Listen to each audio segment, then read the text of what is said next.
ભાભરના ઉડાઈ ગામે યુવા મંડળ દ્વારા શ્રી ગણેશ મહોત્સવના 2024માં 10મા વર્ષે પૂર્ણ થયા. શ્રી ગણેશ મહોત્સવની ઉજવણી ભાભર તાલુકાના ઉડાઈ ગામે યુવા મંડળ ઉડાઈ દ્વારા કરવામાં આવી.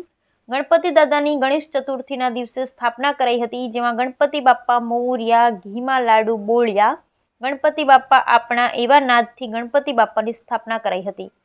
ગણેશ દુંદાળા સૌના દુઃખ હરનાર દેવ પણ ગણવામાં આવે છે અને કોઈ પણ સારું કામ કરતા પહેલા જેમનું પહેલું નામ લેવાય અને પછી શુભ કાર્યની શરૂઆત કરાય છે, એવા ગણપતિ મહોત્સવ નિમિત્તે ભાભર તાલુકાના ઉંડાઈ ગામે યુવા મંડળ દ્વારા દર વર્ષની જેમ આ વર્ષે પણ 10મા વર્ષે વિઘ્નહર્તા અને પ્રથમ પૂજનીય દેવ એવા ગણપતિ દાદા ગર્વભાવ સાથે સ્થાપના કરવામાં આવી હતી અને ગણપતિ દાદાની મૂર્તિનું પૂજન અર્ચન કરી ગણપતિ દાદાની મૂર્તિનું 5મા દિવસે વિસર્જન કરવામાં આવ્યું હતું.